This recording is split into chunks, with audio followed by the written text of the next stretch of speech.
welcome to the Science Faction Podcast, where science meets fact meets fiction.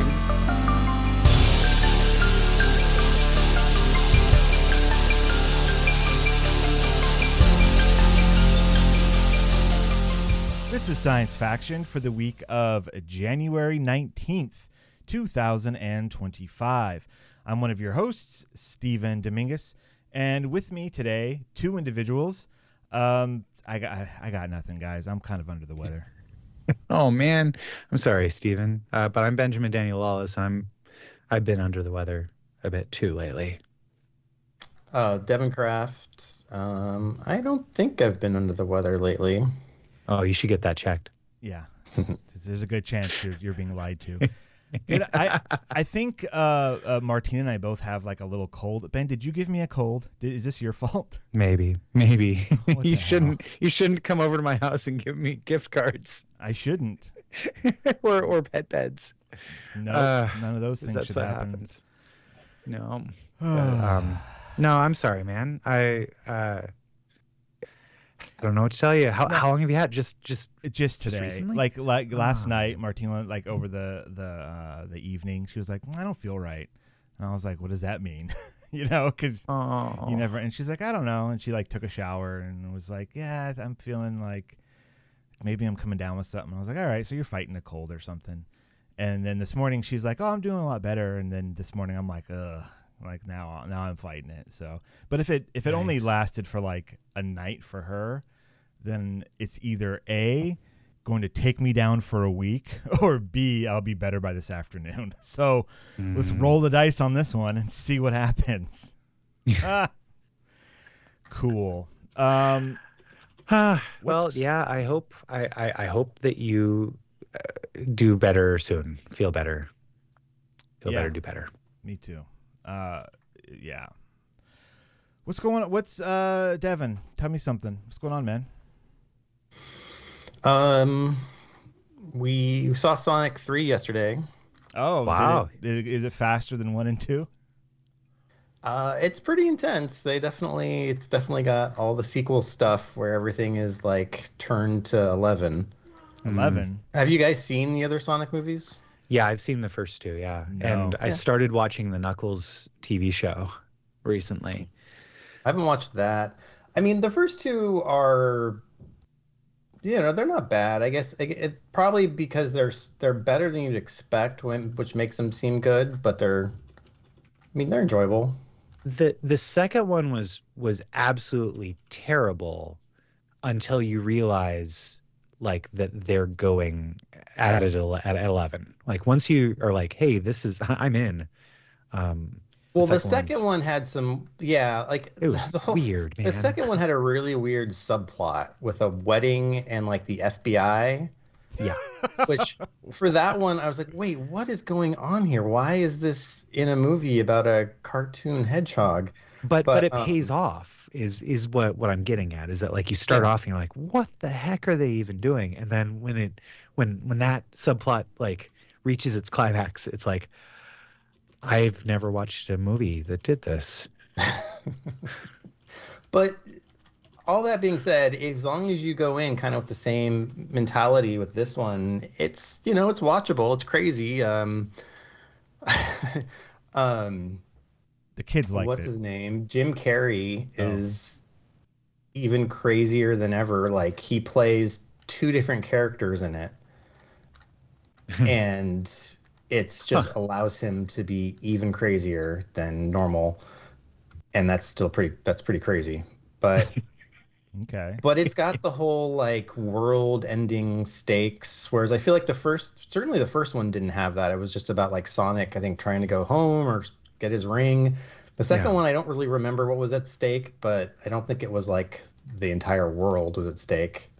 They had found, well, I guess, there was something about his quills and opening up portals back to their home planet or something. Yeah. So this one has like a huge doomsday weapon and the entire Earth is being threatened. So okay. This one, they really up that. And the That's action is like just even more over the top motorcycle chases and flying through space and shooting around all different places in the world and the moon and everything. It's something. It's something. Yeah. But it's enjoyable. Like for what it is, it's watchable. As long as like I said, as long as you go in knowing what you're going to be watching, I think you can enjoy it. Yeah, the Knuckles TV show is an action-packed TV show. It's a training montage trying to help a human learn how to be the best bowler he can be. I kid you not. What? That's yeah. Is it because you have to put your knuckles in a bowling ball? Well, I mean, so the main human character in Knuckles, he's a decent enough bowler, but he's been kicked out of his bowling team just in time, like just at the start of when they're about to leave to go to like some kind of bowling competition in Las Vegas. And so Knuckles is like, well, hey, you're a warrior. Let me train you and create a new team that we can compete in the league, in the bowling league. Okay, that's too much. Around the same time, No. Knuckles is also being hunted by a shady government organization that's using superpowered weapons in order to kidnap echidnas. Wow. Yeah, man. Okay. Steven, you should really watch the series. Nope. I mean, it's only getting crazier because at the end of this one, there's a teaser for the next one. Oh, rad. Okay. Sonic 4? Sure. Yeah, they're definitely doing a Sonic 4. So it's a cliffhanger ending. Well, no, I mean, there's an ending. It's a post-credit scene that hints at something, which I think the last two had also. All right.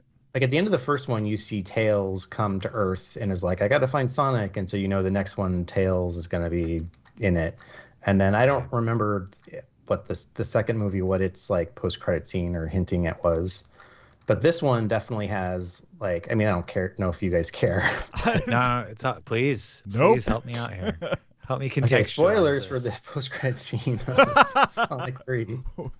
What is Sonic? I think Sonic's like he's running or whatever, doing a race, and he ends running up or whatever. like he does. Anyway, he gets attacked by a bunch of robots that are the Sonic robots. Okay. Which I think are like in the second game. I think those are introduced pretty early in the game series. Okay. And then he's saved by someone who has a hood on, and when they take the hood off, it's like a pink, I think echidna-looking character, which I vaguely remember from the games also. It's clearly a female character. Just because it's pink? Pink and the way the hair like goes around the face. Like they're certainly trying to portray a female character. Okay.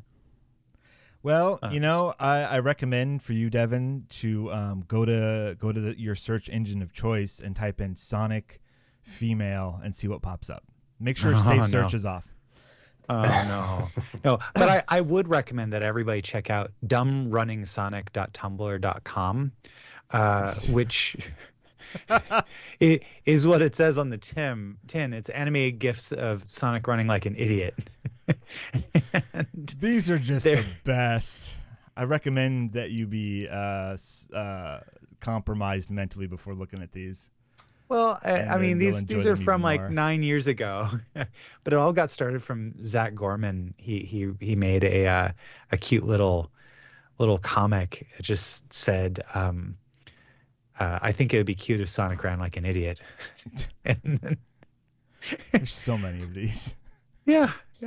So a lot of web comic artists from 10 to 13 years ago, they made a website with a bunch of these, and it's still out there. These are painful, some of them. Yeah. So the character is Amy Rose, is what the name of the character is. Oh, okay, yeah, and she was in Sonic Adventure on the Dreamcast. Oh, of course. We all remember the Dreamcast. What happened to this podcast, you guys? Remember when we used to talk about science? Oh yeah, no, forget about that. Hey, I just got a Virtual Boy emulator on my 3DS, and it's like the best thing ever. Oh my gosh. Okay. Tell me about it. Well, like, well, okay. The Nintendo has come out with a few different 3D consoles. Most recently, the 3DS. But they also came out with the Virtual Boy.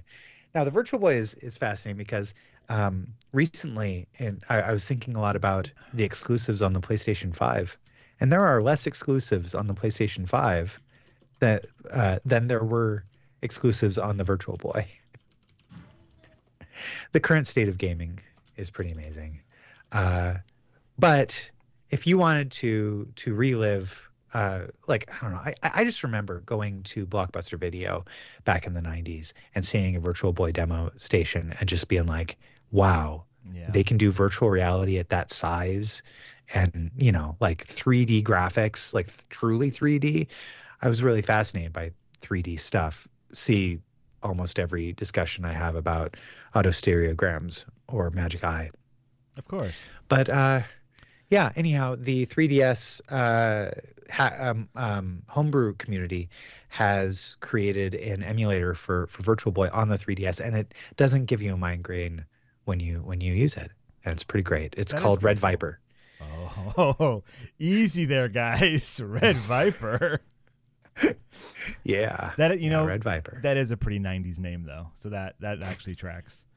In Santa Maria, our local Toys R Us had a Virtual Boy like demo station, and I got to stick my face on it.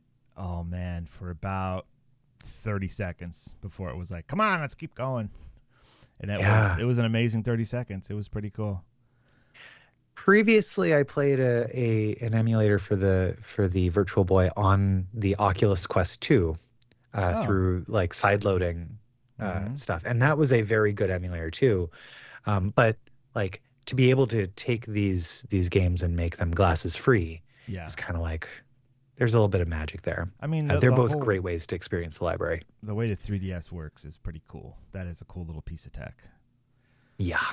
Yeah. And I've been hearing a lot from like CES coverage this year that a lot of hardware manufacturers are leaning into making like computers that are 3D without glasses, and TVs with, you know, and kind of like working that out. Oh man, remember when they were selling TVs with glasses, 3D glasses? Yeah. Yeah. Oh, well, what happened to those? A lot of people did not like them. I guess. Fair enough. And they were very expensive. I mean, they were. You had to buy the specific like Blu-ray that had the 3D movie on it, right? Oh yeah, yeah. And that was the only 3D Blu-ray I have is Star Trek Into Darkness, and so I've watched that once on my PlayStation VR. How was that? And it was epic. Okay. It was wonderful. Yeah. Like yeah. But also, do I want to be watching a movie alone with a headset on my head and not know where my popcorn is? Except by touch? Hold on. Hold on. Do I want to? Yes. Yeah. Do you want is to? The answer. The answer is yes. Do you want to? I'll leave that up to you. Okay. All right. We're off track here. Devon, you also watched another movie. Well, actually, before that, I remembered something. Okay. We watched this show on Amazon called Jury Duty. Okay. Which actually also has James Marsden in it. And it's I don't know if you guys have heard of it. It's kind of a reality. That first episode. You did? Yeah, I've actually watched this. Wow. It's pretty funny. I would recommend watching the whole thing.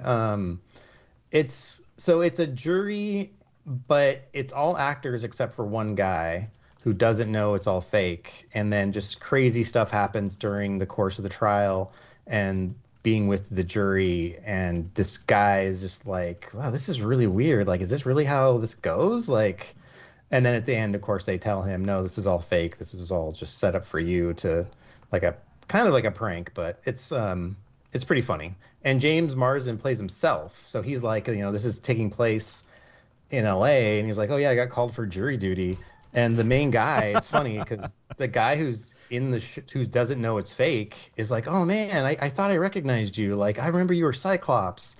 And he's like, oh, I've done other stuff since then. He's like, oh yeah, I haven't really seen you in much else.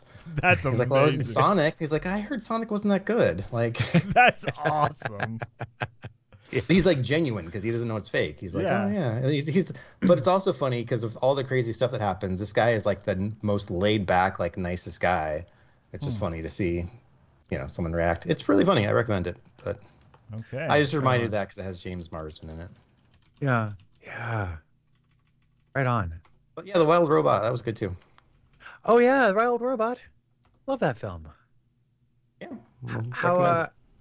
Yeah, so like this was, you saw it at home, I'm thinking. Yeah. Yeah, we rented it on Amazon.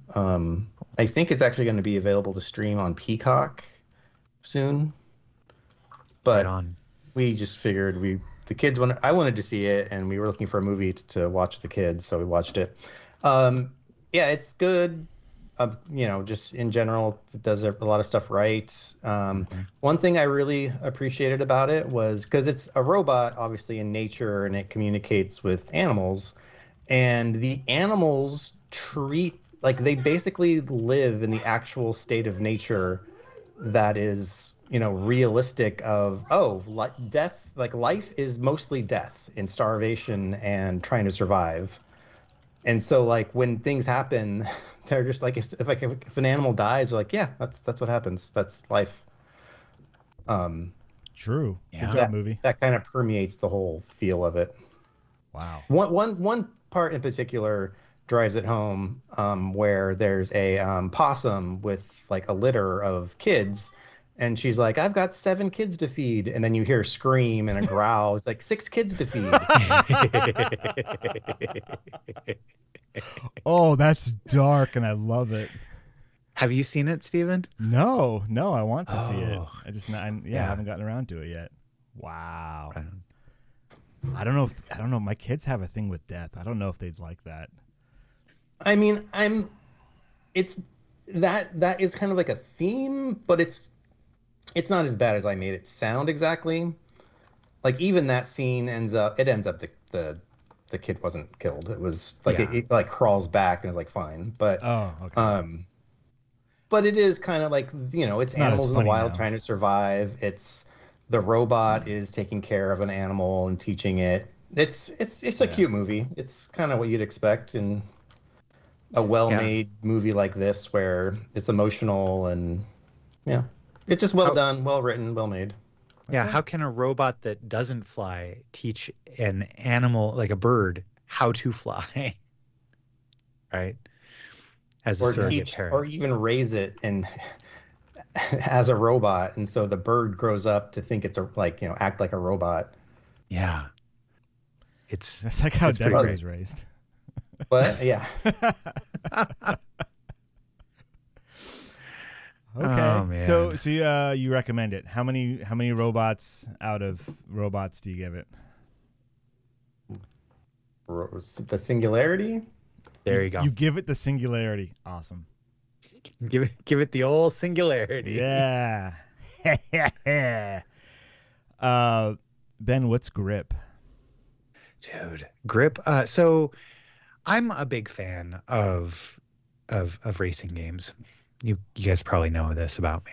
Yeah. After having talked to me for at least 5 minutes. Everyone who's listening knows. Yes. Yeah. And recently, Amazon Gaming is giving out for free a GOG.com what do you call it? A key for Grip.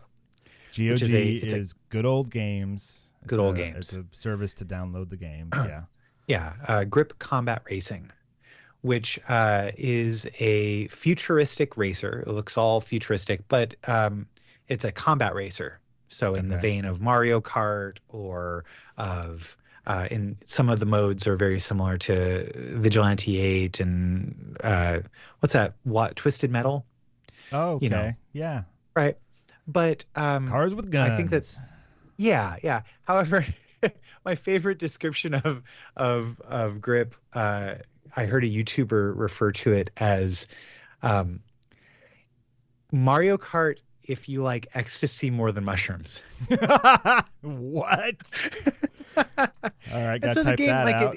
it's a lot closer to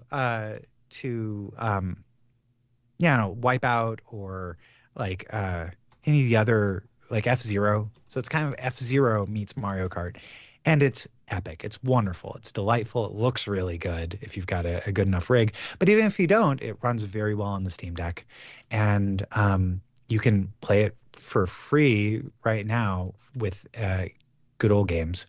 And it even has a local multiplayer and has online multiplayer too, depending on what platform you're on. I think it's on Switch and PlayStation as well and Xbox. It's a little sleeper hit, Okay, and I've been playing a bunch of it lately. It's a lot of fun. sweet. So Right on, if man. y'all like fun video games, Nah. then yeah. Nolan, who I've said is really into Mario, wants to be able to make his own Mario levels. And I know there are ways of doing that. And I looked up, and yes, as you would probably you would have informed me had I asked you, there is Mario Maker on Switch. Yeah. Which is pretty cool. It looks pretty cool. But I don't know if I'm ready to get the kids a Switch. And also I know there's a new Switch coming out this we year. don't have time for Ben to talk about that. We don't have an extra hour. So many thoughts. Where are you going? Are you looking for like a comparable experience to that on a PC? No. Devon, wait for Switch 2. It's coming soon. That's all you need to know. That's pretty much what I was thinking about doing. Yeah. Switch 2 But will run your I Switch wouldn't games. do it on a PC. Like my PC isn't in a place where I could just hook it up to a TV and the kids could play it. My PC is in my office. Okay. Yeah. That's Gotcha. fine. Well then, yeah, no. If you have any questions about that, Devin, I've got a lot of opinions. Sounds good. I'll ask you later. Another time. If Nolan is still interested in Mario in a couple months, yeah. Right. so I'm sure he will be, because that's something that's like not as much of a fad, because you can play the game and there's so many different games to play. It's like, even if you're not like obsessed with it at the time, you're still like, oh, that'd be cool to play that and, make levels and stuff. So I think it's something he'll probably still be interested in May when the new Switch comes out. Yeah. Do you have any video game systems currently in the house? Is this your first? Just the Super Nintendo. Oh, classic. It's not the original Super Nintendo. It's one that has all the it's got like 20 games preloaded. He finally went from playing Super Mario World to playing Donkey Kong Country. Finally. That's cool. Yes. Yeah. Oh man, Donkey Kong Country is a banger. Oh my gosh. All right, I'm taking What? control Is back. it not? No, I don't Is know. there anything? I've never No, played it. It is pretty good. Yeah. It's It's really good. Can I talk about adult things now? Do they even make Donkey Kong games for adults anymore? I bet they don't. All right, we gotta keep moving, guys. Sure. We'll talk more about video games with Ben and Devon on the break. You will. Yeah. I've been reading an interesting book called Filter World by Kyle Chayka. Chayka, I guess. It's how algorithms flattened culture. It's real depressing, you guys. Yeah. No, it's interesting because it's all about algorithms and where they came from, how they've evolved, what they do, and how they are changing life around us, and are these company-owned things that are just slowly changing culture, and we don't have a choice. Which is pretty interesting, I think, because we have all interacted with them. If you have, it's funny. The book has a lot of references to TikTok, so oops. Well, I mean, hey, you know what? The great thing about the world is that America isn't the only country here.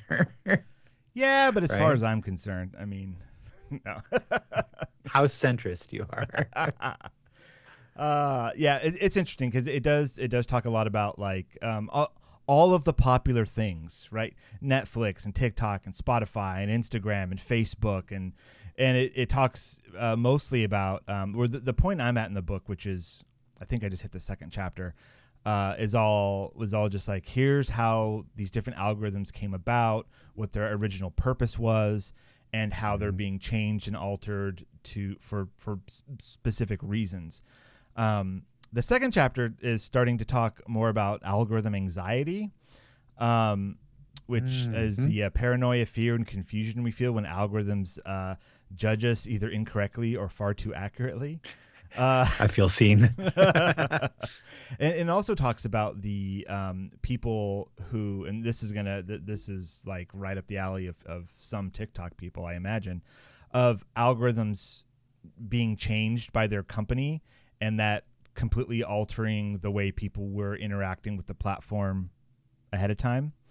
So like if you have a company and you have tailored your posts to get to your clients or potential clients, and they change the algorithm, and suddenly you're not getting to your clients anymore or potential clients. It's like that's the kind of algorithm anxiety as well. You constantly have to be adjusting according to some unseen thing, and it's also interesting because they talk about like perceived. It's almost like what do you call it when you think you're doing something that's going to change something, but it actually has nothing to do with it.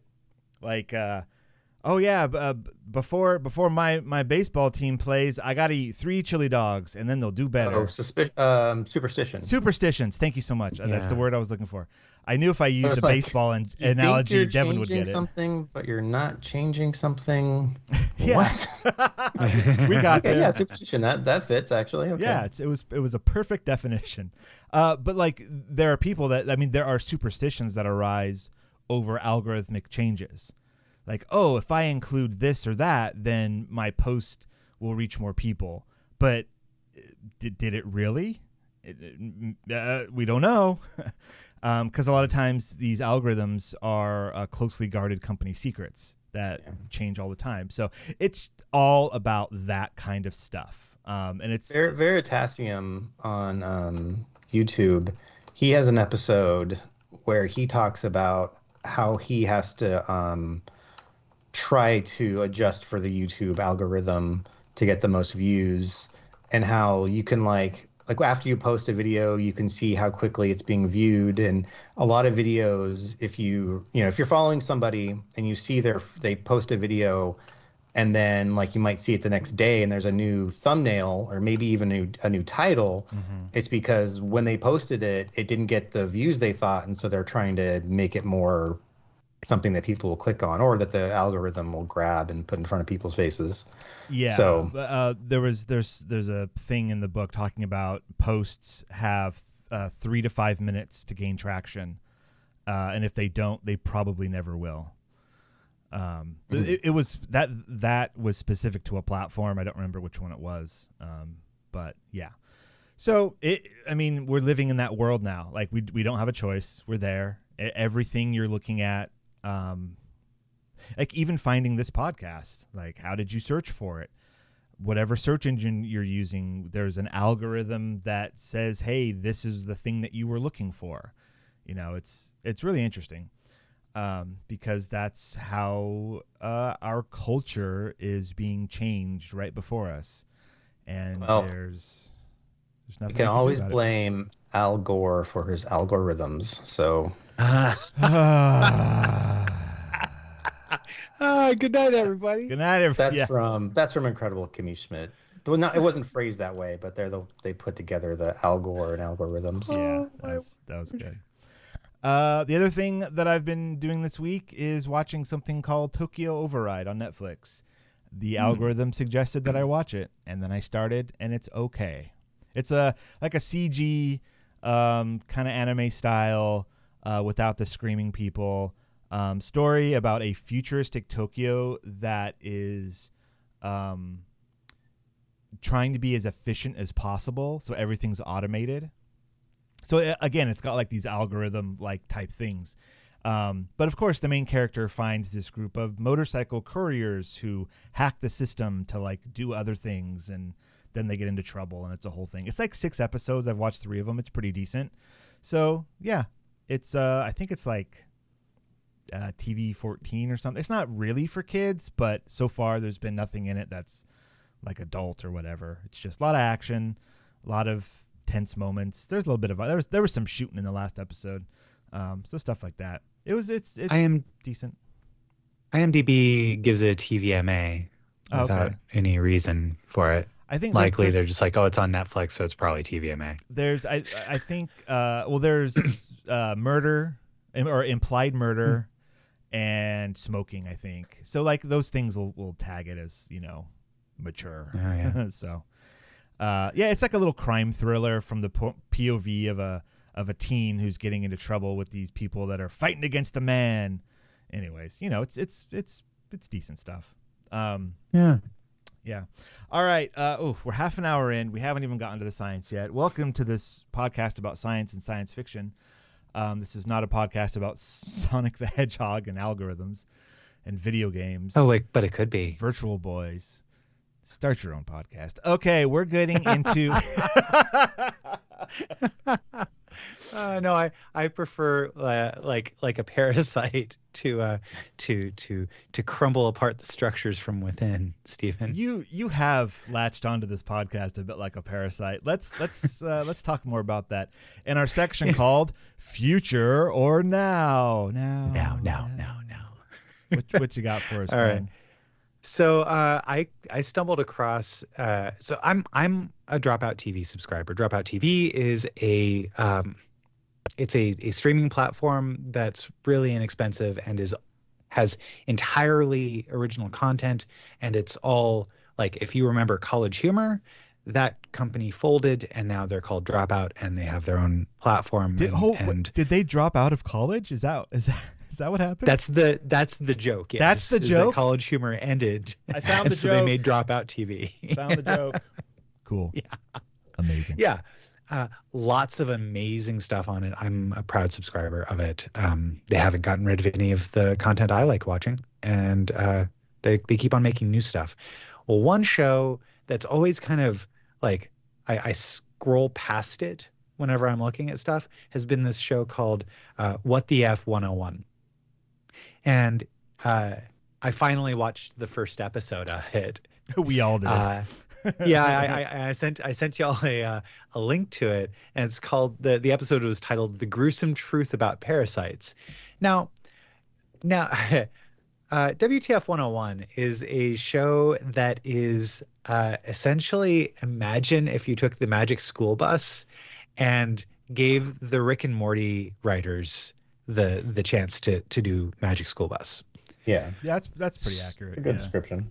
Yeah. So basically, a teacher that's got all these kids in detention takes all these kids on a magical ride through real world science, technology, history, medicine, and more, but it's mature, adult, and gross subjects that are taboo in a very not safe for work manner.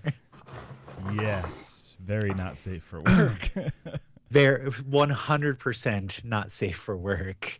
And but like, you're still, everything in all of the science facts that they talk about and all the history facts actually happened. And, hooray! I've watched like 4 or 5 episodes of it now, and I can't stop. Each of the episodes is like 10 minutes long, and they're so good. Very, very funny and gross. I mean, it's cool because they do, like, this is a science show. At least the first one was about parasites and how they work and how they function, but it's surrounded by ridiculousness. and it's humorously gruesome. Right. Yeah. They have a bunch of incredible, like, so big shout out to the episode about abandoned military operations. Oh my gosh. Which, was pretty ridiculous. Or another episode about cute animals and how you'll never look at them the same way again after watching the episode. Great. Yeah. Okay. Yeah, So definitely gonna watch that. yeah, it seemed right up y'all's like interests. So I mean, so you sent the link, and we send links back and forth a lot, and we watch them when we have the time, which is almost never. But when I saw that Devon reacted to the link, I was like, oh no. if Devon watched this and took the time to put haha, this must be something real. And so that I had to make time to watch it, and I'm glad I did. yeah, and I think that it highlights kind of the beauty of Dropout as a platform. The idea is that here's a bunch of comedians, and I think that they're just told, make TV shows you want to make, and then they do. Oh. And so this is kind of the brainchild of Trap. What's his first name? I'm trying to figure that out. The guy with the last name of Trap. Okay. Mr. Trap. Yeah, Mr. Trap. The Von Trapp family? Yep. The Von Trapp family. Sure. The Von Trapps, yes. Yeah. Anyhow, it's Mike Trapp. There we go. And so if you watch any of the other shows on Dropout, you'll probably see most of the actors who play roles on this and most of the writers from this. And yeah, it's they're the same people. Same people, only this is just an animated comedy. Yeah. I liked how the Good teacher's times. name was Miss Foxtrot. Yeah. That was good. That's a good joke. Right. Yeah. Cool. Awesome. We have links to these things in our show notes if you want to check them out for yourself. And you should. But no kids for this one. They will have a very different view on the world if you watch an impressionable mind. Any of this stuff, it's meant to be the darkest, most insidious and disgusting parts of scientific knowledge and history. So be warned. The stuff that schools usually downplay or don't put enough detail into. Right. Yeah. But the stuff that we actually want to know. Yeah. As adults. Tell me about this wasp. Like, oh no. Oh yeah. Yeah. That was quite a.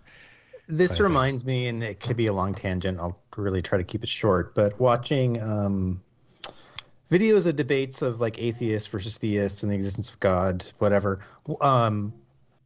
One in particular I watched was by Alex O'Connor, I think is his name. He does a lot of videos on religion and theology. He's an atheist and materialist. And anyway, but one thing he brings up a lot is there's the problem of evil. Why does evil exist if God is all good and can fix it? But he brings up the problem of evil in the terms of nature. Mm-hmm. Like, forget humans and free will and whatever excuses you're going to come up with why God wouldn't help humans.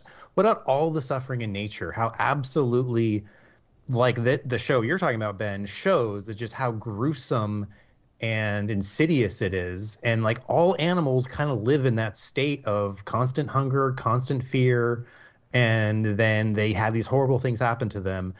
And yet an all-knowing and all-good God would allow this to happen.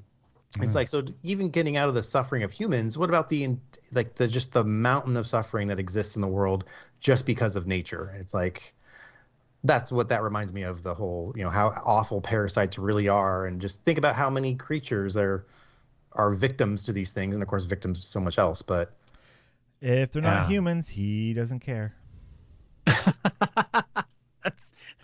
Right? That's the whole point. I mean, like, I think it's important to note that, like, in many cases, kindness and generosity is a human construct that has allowed us to create a civilization or a series of civilizations. Yeah, animals are not kind. They're survivors. Yeah, But, well, then there's no they're reason for them to successful, be. right? Yeah, their Yeah. success is not based on generosity and kindness. Right. And Well, I mean, yeah, not necessarily in general, no, but I mean there is generosity or altruism towards its own kind to promote its own genes, but yes, True. in general, especially towards other species, it's not. Yeah. yeah. And so, no, I think that's an interesting point. Thanks, Devon. Yeah. Just how horrible nature is, just the whole state of nature thing. Like, it's pretty sad. Yeah, indeed. If you, well, I mean, like, if you think about it through the lens of humanity and our own social constructs, right? Mhm. Then it's exceptionally sad. It's messed up all over the place, Yeah. Even human beings, one to another. Like, we think these things are messed up when we see that people aren't agreeing to social norms and the ways we think that things should be, Yeah, and that's one of the counters is like, well, if you're the atheist saying this and you think that all ethics are relative and made up by humans, then how is this bad? Because there is no ethical construct in nature to say that this is good or bad. But then you turn around and say, well, I'm not using my own ethics. I'm using your ethics as a Christian or theist saying that there is a universal good and bad set in place by your God. And now you're not following your own ethics by allowing all this suffering to exist in nature. But You know, Yeah. one thing that I always have issue with kids cartoons that have anthropomorphic animals. Not a problem, but I'm always interested to see how they solve the problem of that in nature. Animals eat other animals, and like how do they tackle something like that in Zootopia, Yeah. or like these other shows where it's like, well, okay, what are the meat eaters eating? Meat, right? Yeah. Where's that meat coming from? Well, and that's another thing about the wild robot is they kind of address that. Like at some point, of course, the animals have to come together to overcome an obstacle, but they even say like, we're helping each other now, but tomorrow we got to go back to the way things used to be. Like, Yeah. Oh man. All right. Yeah. I'm gonna take us on a little journey, a little trip away from this quickly, and we're gonna burn it all down. Okay. And by burning it all down, I'm talking about sunburns. So this article comes from Science Daily. It was published on January 17th. Textbooks need to be rewritten. RNA, not DNA, is the main cause of acute sunburn. So this one I was like, I started reading this. I was like, I don't know. But then it's the main point that I get out of this article is, hey, we did science and we found out that we were wrong before. And so we need to change things. And that's the beauty of science. Sunburn. see how science thinks it knows everything, and then tomorrow it'll just change it. If only they had hard written rules that needed to be followed no matter what. Then everything would be fine. Sunburn has traditionally been attributed to UV-induced DNA damage. However, a new study by the University of Copenhagen and Nanyang Technological University, Singapore, reveals that RNA, another vital cellular molecule, plays a major role in triggering acute sunburn reactions. They talk a lot about sunburns at the beginning of this article, but then it kind of gets down to it. So let's see. The study, the ribotoxic stress response drives acute inflammation, cell death, and epidermal thickening in UV-irritated skin in vivo, has been published in Molecular Cell. That's a good title there. That's better than any of our titles. RNA is similar to DNA, but whereas DNA is long-lived, RNA is a more transient molecule. A type of RNA known as a messenger RNA, or mRNA, functions as the intermediate messenger that carries information from DNA to make proteins, the basic building blocks of cellular components. A quote from Anna Constance Vind, who is the assistant professor from the Department of Cellular and Molecular Medicine says, quote, DNA damage is serious as the mutations will get passed down to progenies of the cell. RNA damage happens all the time and does not cause permanent mutations. Therefore, we used to believe that the RNA is less important as long as the DNA is intact. But in fact, damages to the RNA are the first to trigger a response to UV radiation. I thought that was really cool. Let's see. So this new study was conducted on mice as well as human skin cells. The objective was to describe the impact of UV radiation on the skin and what causes the damage. The researchers found the same skin response to UV radiation exists in both mice and human cells. Great. Okay, let's get down to the business here. We found, this is another quote. This is from Professor Simon Becker-Jensen from the Department of Cellular and Molecular Medicine. Quote, we found that the first thing the cells respond to after being exposed to UV radiation is damage to the RNA, and that this is what triggers cell death and inflammation of the skin. In mice exposed to UV radiation, we found responses such as inflammation and cell death. But when we removed the ZAK gene, Z-A-K, which is, the so-called ribotoxic stress response is the ZAK alpha. When we remove the ZAK gene, these responses disappeared, which means that ZAK plays a key role in the skin's response to UV damage. You could say that everything depends on this one response, which monitors all protein translations occurring. The cells respond to the RNA damage, realizing that something is wrong, and this is what leads to cell death. Like, that's really cool, right? So you've got DNA, which has all the information in it. And if you mess up the DNA, then like it says, all of the cells, children, if you will, which come from that DNA, mitosis and whatnot, all those cells will have the same damage. But this is saying, hey, the thing that copies the cell, if that is getting damaged, then the rest of the cell might get damaged. So let's just delete this cell. Let's just unalive it immediately. Can you believe that we have to say unalive now because the algorithm takes the word suicide and just takes it out, and then you're no longer part anyways? I guess if you are very concerned about placement on an algorithm based thing, then yeah. Well, I mean, so that's another like way that our culture is shifting, right? We can't say certain words, so we exchange them for other words that have the exact same meaning. Ridiculous. No, so anyways, Stephen, I think it's very important. We can say those words. There is a consequence for the things that we say. Yes. Right. So it's not, no one's stopping you from saying these things. That's right. They're just choosing not to share these things because of the words you've said. Yes. Very important distinction.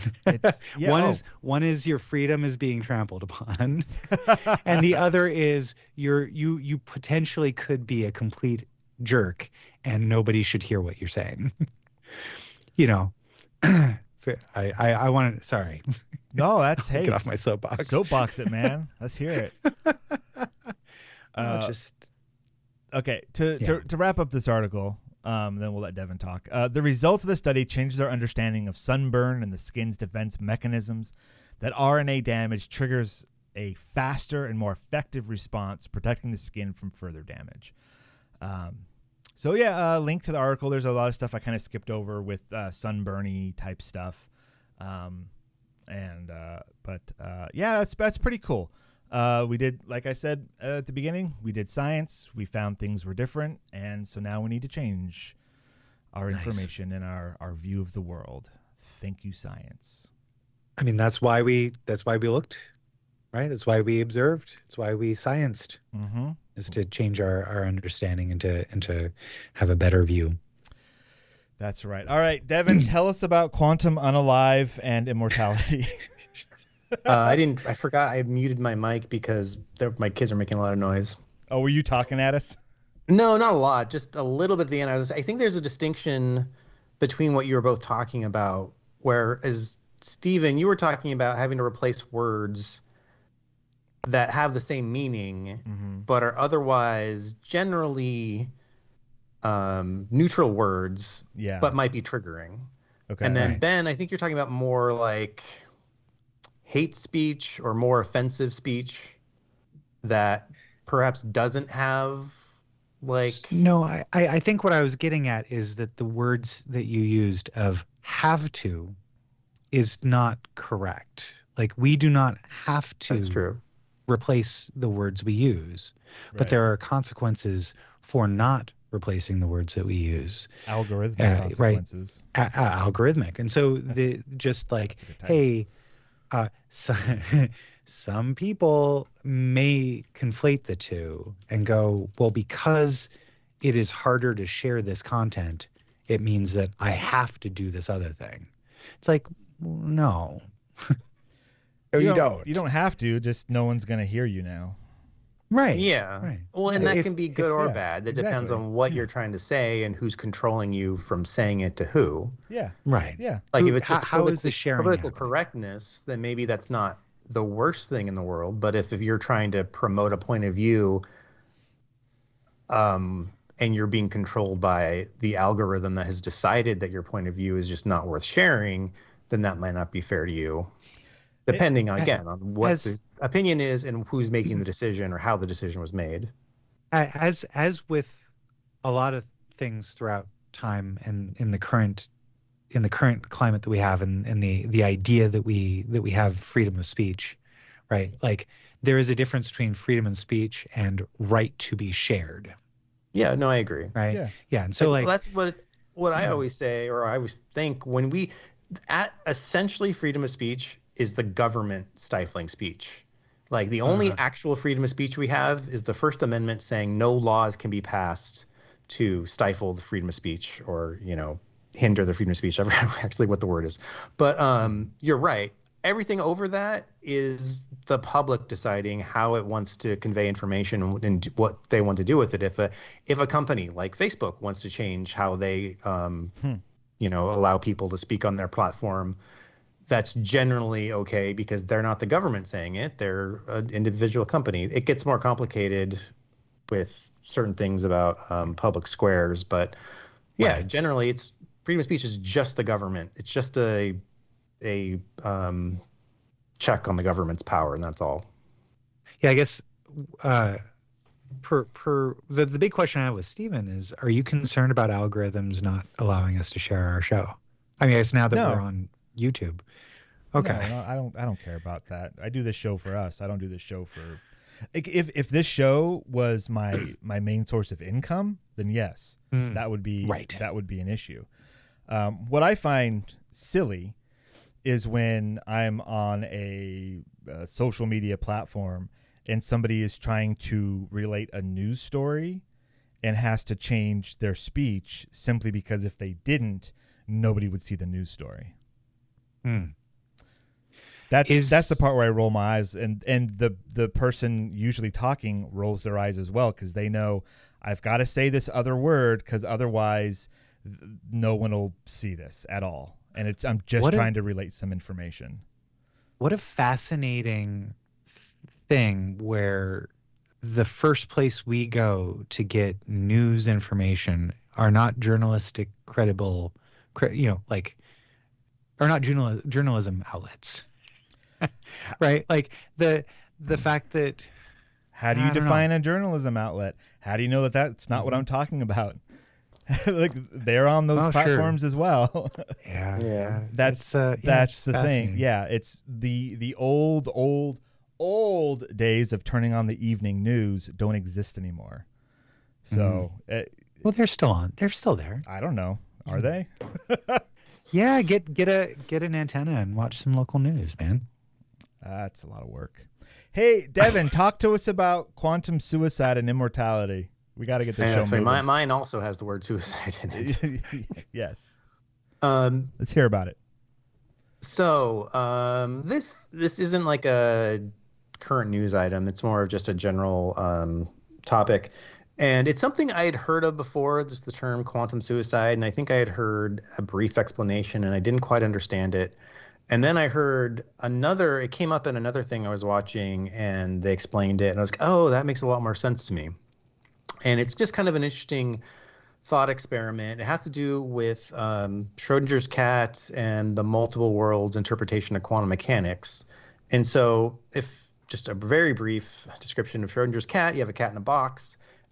It will die because of whatever mechanism is set in place inside to release a toxic gas. But that mechanism is dependent on a quantum event, which is, I think, usually described as a particular element decaying. And so if it shoots off a whatever particle, which is completely random, you can't determine when that particle will be emitted from that atom. It's not a product of our inability to measure it. It's literally a probabilistic event, and there's no cause that you can that can occur to then cause that to happen. It's completely random, probabilistic, except for you can determine the probabilities.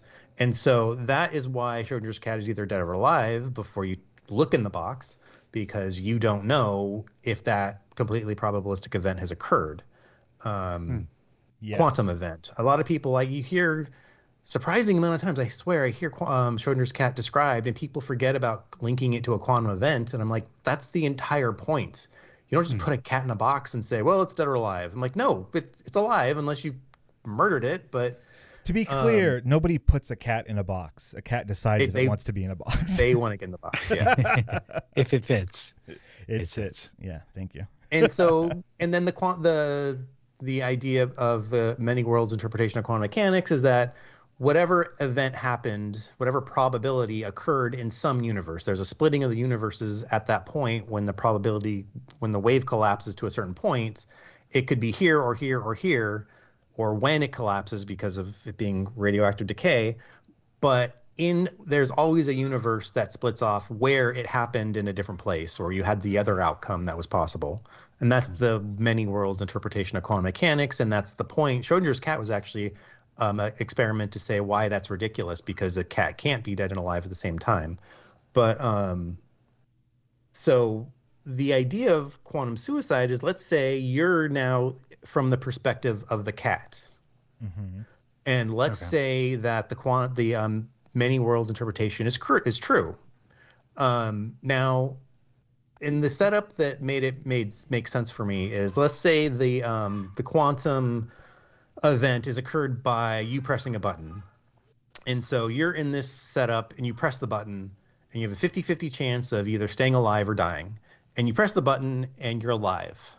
And then you press the button again and you're still alive. And then you press the button again and you're still alive. And you press it 100 times and you're still alive. And you're like, well, wow, that's really lucky of me. I mean, 50, 50, 50, you keep multiplying it. I'm in the one universe out of a million where I stayed alive. And the reason for that, though, is that's not a surprise, because of course you could only exist in the universe where you're alive, because you would still be alive and conscious. And so the idea is your consciousness follows that universal line, because you did die in all the other universes, and a third-party observer watching you conduct the experiment would probably very quickly, after a few tries, see you die, because to them, they're in the universe where you eventually died. And so it would, in a way, prove the many worlds interpretation of quantum mechanics, but it could never prove it to anybody but the experimenter, because everybody else in the world would be in a world where you died.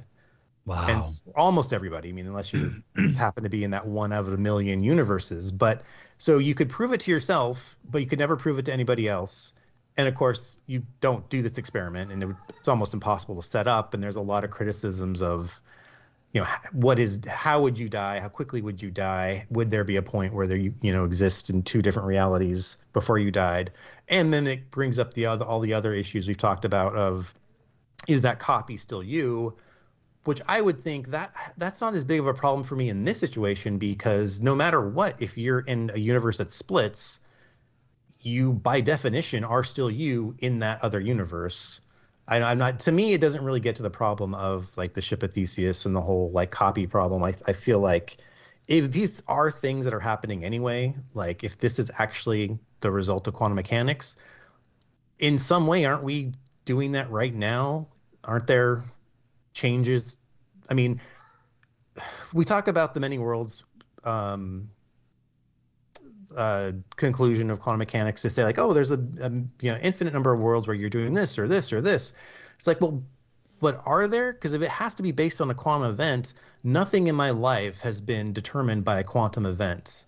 I mean, maybe in the history of the universe, like if you go way, way back, when particles had an effect on like what stars were formed and where galaxies were formed, but no choices in my life have been dictated based on a quantum event, unless it somehow has to do with consciousness. Well, that's the other part is are quantum events affecting consciousness and your decisions, which we've talked about before. It's highly unlikely that's the case. But anyway, I just thought I'd never understood. Well, at least the first or two times I heard this thought experiment, I didn't quite get it until you really put yourself in the position of the cat or the person who's pressing the button and realizing, well, I can't die because no matter what, my consciousness will exist in the universe where I was alive. So from my perspective, I will forever be alive doing this experiment, no matter how many times I press the button, although I've created a bunch of universes where I have died and, my loved ones and colleagues have seen me die or had to deal with it. It also reminds me they kind of deal with this in an episode of Rick and Morty where Rick gives Morty the ability to go back in time for a little bit. The save point type. Yeah, and he's like, oh no, those are still happening. So you've created a bunch of universes where you still die horribly like you did.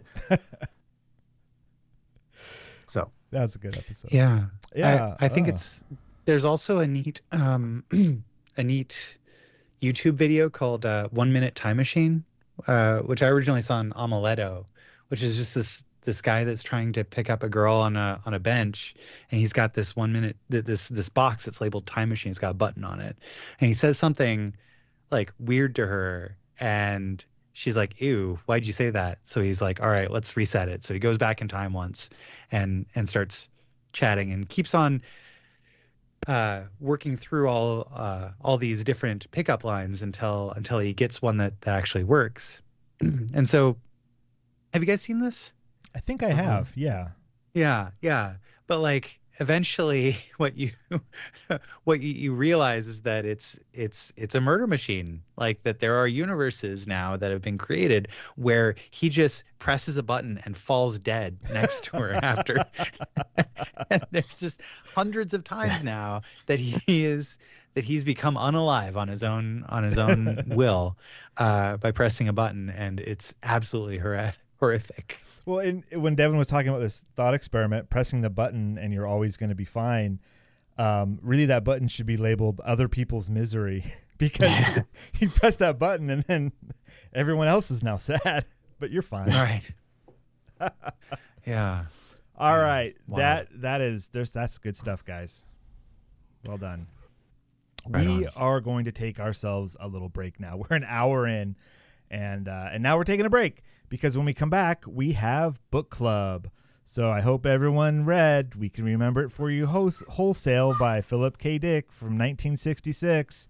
If you didn't, you're dead to me. So we'll be right back.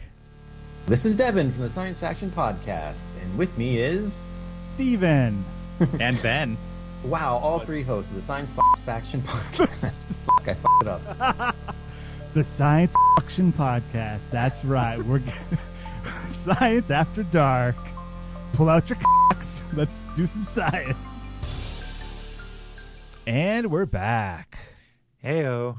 Hey. And a big thank you to our patrons, Renee and Josh. If y'all are interested in hearing more than you can pay us, we have a lot of interesting other things that we've said. Yeah. Patreon.com/Science Faction Podcast. If you like Twilight or The Switch 2, become a patron. Yeah, if you want to know what we think about things that we've barely experienced. Apple juice. All right, we are now doing book club. This week it is We Can Remember It For You Wholesale by Philip K. Dick. Yep. A 1966 short story. But before we get into that, let's talk about next week. It's going to be Fondly Fondly Fahrenheit by Alfred Bester. There it is. who now Alfred Bester did win a 1953 Hugo Award for his novel The Demolished Man, and evidently he's a really great writer. The story has a somewhat disturbing premise that a servile android robot could turn on its human superiors and commit murder. So this one may not be suitable for kids, but Fondly Fahrenheit is what we're going to be covering next week. Not like that's really stopped us from many of the things on our list for book club in the past, and now we can remember it for you wholesale by Philip K. Dick. Sorry, I got the order of operations wrong for you, Ben. My apologies. Does it? Well, like there's a format, Stephen. Yeah. And Yeah. All right. I just want to make sure people know, like, hey, yeah, if you want to tune out right now because you didn't read the story or you don't want us to be spoiled by it, go ahead. No, we'll give you some more information, and then. No, it's the correct way. All right. So next week, Finally Fahrenheit. We've got a link for you from sfsfss.com. Just click the link. Don't worry about it. It's fine. No viruses. Yeah, Philip K. Dick. So raise your hand if you've seen Total Recall. Ooh, wow. Ooh. Pick me. Look at all those hands. No, I'm not picking anyone. That movie is so much fun.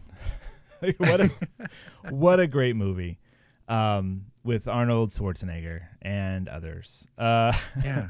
What about that one? Nope. With, that other guy. Nope. We're not talking about that. Yeah, Colin Farrell, and there's no Mars. There's no Mars in that movie. Yeah. That's weird. The whole thing. Not necessarily. I saw the Colin Farrell one once. I don't even remember like what memories did he forget and is trying to. I don't remember what the premise is. I know there's an elevator that goes through the center of the earth. That's all I remember. Yeah, you remember the ridiculousness. I think they mainly focused on you were a secret agent, but you forgot, or we made you forget, and like that they leaned heavy into that, which is fine. I mean, what's great about We Can Remember It For You Wholesale is that it's not action oriented, but it alludes to being action oriented. So reading this and then giving it to like a screenwriter that says, hey, take this premise, but all the bits that are like alluding to action stuff, we're actually going to do that and show that in the movie because otherwise it would be boring. And then they went, okay. And then that's the movie they made, which is fine. It doesn't change the ending completely. Oh, yeah. Did they? They did. But did they? They did, yes. So, I mean... Very much so. I mean...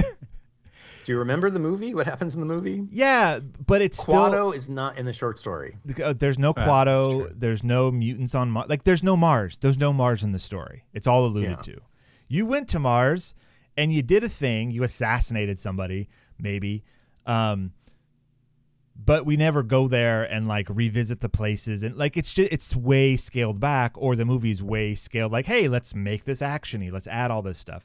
We need a backup here. We Can Remember It For You Wholesale is about Douglas Quayle. Quaid. No. Douglas Quaid. No, it's Quayle. I think they changed it is Quayle. for the movie. Yeah, it is Quayle. They changed it for the So Douglas Quayle. It's like because Arnold was probably like, that's a stupid name. Was that your Arnold? So if you watch the most recent video by Red Letter Media, it was another Best of the Worst, and they watch like this weird video that Arnold put out, which I guess he used to do before he was like, when he was famous for being a bodybuilder but not famous as an actor. He would do these videos where he like, in this one he went to Rio and just hung out and like talked to women and danced and drank and in that, so they watch that in this episode of Best of the Worst, but they also have a guest on who does a perfect Arnold impersonation. That's fun. He actually, I guess he says he used to do it on the Howard Stern show and fool people with it. But so it's through this whole episode while they're watching Arnold act crazy because he's kind of a jerk, and not a jerk, but like a womanizer. Clearly, he's very handsy. But oh geez, okay. And then this guy like doing the Arnold voice, like adding narrative, and it's pretty funny. Like if you don't Like if you're ever gonna watch an episode of Best of the Worst by Red Letter Media, watch that episode. It's really funny. So to me, mentioning Arnold, I just feel like someone has to do an Arnold voice to like add flavor to it. So, but unfortunately, I can't do an Arnold voice, so it's not going to happen. But that's why instantly my brain's like, oh, there's got to be someone doing Arnold. Like, yeah, watch it. I hear what you're saying. So anyway, Arnold Schwarzenegger in Total Recall. So anyways, Quaid, not Quail. Yes. So in the short story, it's Douglas Quayle. He is obsessed with going to Mars. His wife is like, "You idiot," and that's her entire personality. And then he's like, "Nah, I know I'm just a company man, but I really need to go to Mars." And so he goes to Recall Incorporated, and he's like, "Hey, I don't think this is gonna work." And they're like, "We guarantee this is gonna work." And he's like, "Nah, I don't really believe you." And they're like, "This is so going to work. You're not going to believe how well this works." And he's like, "All right, here's a bunch of money." And they get into his brain. No. Well, why is it going to work? Well, because we're going to erase your memory of ever having talked to us. We're going to implant a bunch of fake props from your visit to Mars and hide them in different places in your life and get them sent to you so that it will align with the memories we're going to be implanting in you. And what is it you want? As a business, I'm like, sign me up. I'd pay money for this. For sure. Why not? Well, that's but other than the story, like the concept is like, is remembering something the same as doing it? Mm-hmm. Which we can talk about later. But I know it seems like there's no distinction, but I'm just curious, like, how that would feel. But anyway. I mean, I remember recording a good podcast, but I mean, who knows what it actually was? We've never done that, Stephen. That's get your ass to Recall? Yeah. All right. So you were saying, Ben, that they implant stuff into your life. Yes, the props are added to your life. Yeah, now that's an important thing to note for how this entire thing plays out. So then they take him into the back. They put him under using some chemical that they reference like 15 more times. And they're like, "Oh, hey, he has real memories of going to Mars and being a secret agent, and that's what we were going to implant, but they're already in there. So what do we do?" And they're like, "Wipe it the best you can, and we'll give him half his money back. Send him home." Just the worst. Yep. Just the worst. And so then he like wakes up in a cab and he's like, I told him it wasn't going to work. Like, what is this? Half my money back? No, I'm going back and getting a full refund. Yep. And perfectly, so he turns the robot cab around, which keeps calling him sir or ma'am, which was a great touch. And I'm like scrolling through the thing. What happens next? He calls his wife and he's like, "Hey, I think I've actually been to Mars." And she's like, "You're drunk," and like hangs up on him. And she leaves him. And then later she leaves when he comes home. He's like, "No, really, I've been to Mars." And she's like, I'm divorcing you." Like, what a hateful character that was. Well, at least in the movie they made it make sense because she was part of the conspiracy. Mm-hmm. Yeah. But in this, it sounds like that's just the way she is. I mean, he wonders at some point, like, is her memory been changed as well? Is that why she's so terrible? Yeah. So then he has these two overlapping memories. One where he's gone to Mars and been an assassin, and one that he hasn't. And so then, which he's never been implanted with those memories by Recall, is important to note. Right. It was the government agency, Interplan. Because he's finding things that look very much like the props that were going to be sent to him that never had been sent by Recall. Right. The memories they were going to implant from him were a shallow, like Hollywood version of something that he actually did do. Right. Mm-hmm. And he finds like little like Martian worms in a box, and Narcadrene. That's the thing they keep saying over and over again. Narcadrene. Yeah. Anyways. So then it turns out, hey, they got an implant in his brain and they can just read his thoughts and talk to him, which I thought, that's Philip K. Dick, that's a bit of a stretch there as on the sci-fi journey, but okay, I'll go with it. That's cool. And then it's convenient. It's very convenient for the story. I mean, it is a short story. Yeah. If this was like novel length, then a little bit different. And that, like for a second, I thought like, oh, is he gonna pull it out of his nose? He doesn't pull it out of his nose.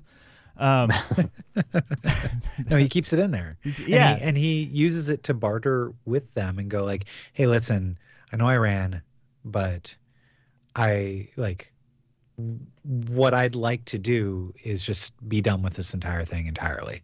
So let's go back to recall. Well, they say, aren't they, like, well, we can't just try again because you're just going to go back to recall because you're going to want to do the thing you actually did. So we're just going to kill you. Don't they basically say, like, yeah, they do. They do, and they're like, well, and he's like, why are you going to kill me? And he says, and they're like, well, we gave you a completely dull life, and you weren't satisfied by that. Yeah, you were a person that volunteered to go to Mars and murder somebody. That's a want and a need that you have in you. That's not just a memory. So that's going to keep coming back. Yeah, and so he's like, well, hey, why don't we give me something like that isn't completely dull and boring for my recall. And the psychologist is like, well, there was something that came up where you kind of had a dream where like a daydream when you were a kid that you came across a downed alien spacecraft. And insane. And the aliens were going to take over the Earth, but they saw the goodness within your heart, and they said, you know what? As long as you're alive, we're not going to invade the Earth. And so, like, that kind of ties into like, hey, you don't need to do anything anymore, and you've got this hero complex now based upon doing absolutely nothing, and you can live out the rest of your days relatively happy and just making healthy decisions in order to keep it going. We'll also give you a letter from the UN Secretary General commending you for your actions and right. Oh, and we'll put a new prop in. It's a magical healing rod that was given to you by the aliens, by these like little mouse-like aliens, and but it doesn't work anymore because you used it all up when you were healing a bunch of stuff later on. All right, so let's put these memories in. Let's go for it. Yeah. Whoops. Uh-oh. Turns out these memories are very similar to memories that already exist in here. We haven't given him the memories, but under the truth serum, he's recalling these things that actually happened. And it turns out that magical healing rod was a magical killing rod, and that's what he used to murder the guy on Mars. and he actually, if he does die, an alien armada will come to. Yeah, like once you die, Douglas Quayle, once you're gone, we're gonna come in and take over Earth. And so they're like, well, I guess we can't kill him now. I mean, so and that's the end of the story. That's fine. That's how it ends. Incredible. But you can see how they took that and kind of adapted it in the movie to be like the aliens on Mars, and you press the button and then it gives Mars an atmosphere, like that whole idea of like being a savior. Like, yeah, it's kind of very loosely connected. Yeah. But it's there. There was a Martian or an alien presence in this short story as well as in the first Total Recall, the only Total Recall movie, as far as I'm concerned. I think we all got to rewatch Total Recall from 2012. And okay, that's what we'll do. When I'm there, we'll just record a commentary for that movie. We'll get drunk, other things, and just talk about that movie while we're watching it. Oh, it's got a 30% on Rotten Tomatoes. I don't know, guys. I am in. The number of times I've tried to watch, I've tried to stay awake from The Phantom Menace. Like, this is gonna be a cakewalk. Where can we even watch this thing? I'll find a way. I'm sure you will. It's on Stars. When did it come out? 2012. 2012.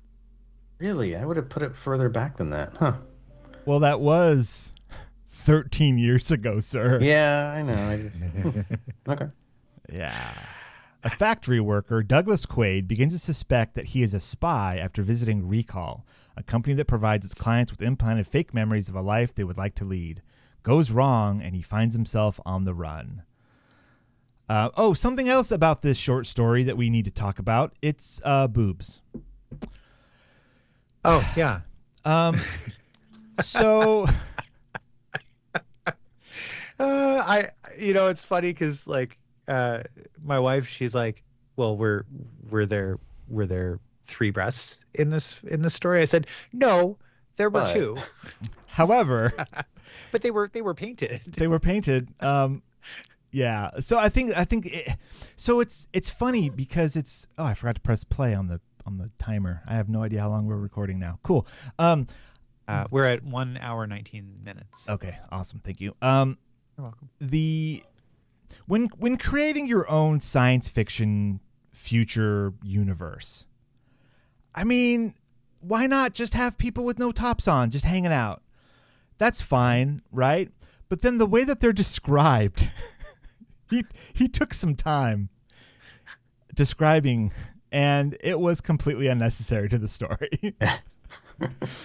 But when it comes to adapting the work for a movie, might as well add a third one, right? I mean, why wouldn't you? And that was also added in the 2012 version. The 3. Oh yeah. The 3 boobs.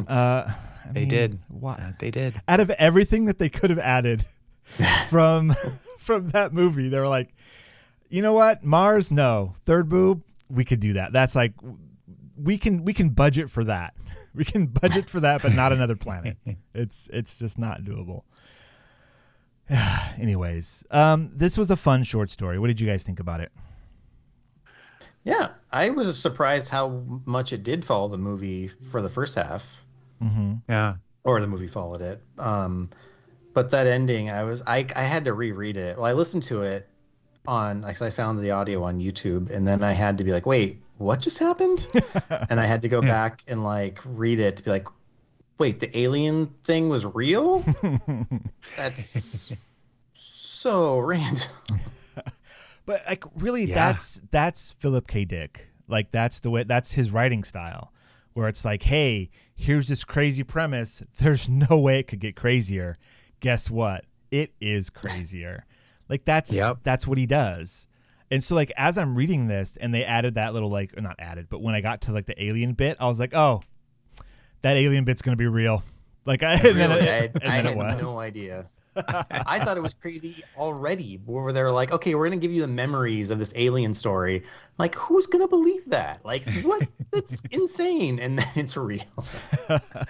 Yeah. Wonderful. I loved it. I thought it was great. But I enjoyed it. That was good. Yeah. I very much appreciated this story without action. Really, like seeing it just reduced down to like the psychological parts of it was just like, oh, that's really fascinating. It would be unfilmable, but I imagine that like you could do a play. This would be a great play. Yeah, you wouldn't need much really. Yeah. You would you just do another you'd have to cast twins, and one of them is Douglas Quayle as you see him on stage describing his terrible life, and then someone flips the lights on and off real quick, and then there's the other person, and they're like doing action scene like being a spy, and then you flip the lights on and off some more, and then it's like, oh, that was a weird memory. And then you just do that. Yeah. I think we could workshop this. I'm also a playwright. It's official. Yeah. You flip the lights. You're done. The Science Faction first annual production production of We Can Remember It For You Wholesale. Let's go. Yeah.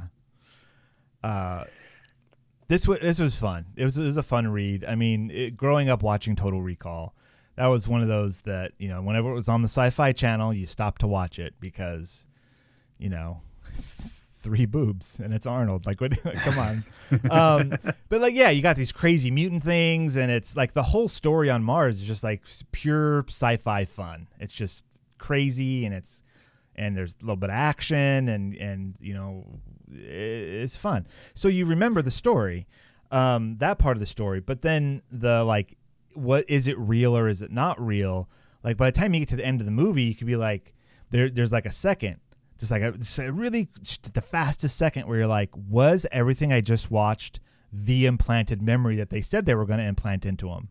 Right. And then they zoom in on that one fat dude, and he starts sweating, and you're like, got him. Which in this story, that dude's always sweating. So like they adapted, like they pick and chose some stuff where they're like, this guy sweaty. A whole movie super sweaty. That's how it was in the short story. That's how it's going to be in this movie, and they brought it to life. It was a lot of fun. Yeah. All right, guys. Right on. I think we've reached the end, my friends. Once again, next week, Fondly Fahrenheit by Alfred Bester. Of course, we have a link in our show notes. Join us on YouTube, because that's where we also live. Give us a thank you both, Renee and Josh, for subscribing to our YouTube account. It's just you guys. Thank you. Share with your friends. Yeah, so we're on there as well. If that's how you want to consume us, that's another way to do it. So all hail the algorithm. Yeah, that's going to be it for this week. Devon, do you have any final thoughts? No. What about your kids? Your kids want to yell any at us? Yeah. Ben, any last words? Well, I just wanted to remind everybody that in Star Trek III, The Search for Spock, the Enterprise crew members steal a literal time machine from Christopher Lloyd. That is all.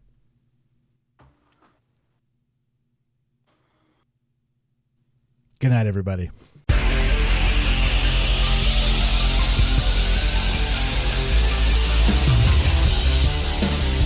This has been the Science Faction Podcast. Tweet to the host at SciFactPodcast. Email them at sciencefactionpodcast@gmail.com and visit sciencefactionpodcast.com for more episodes.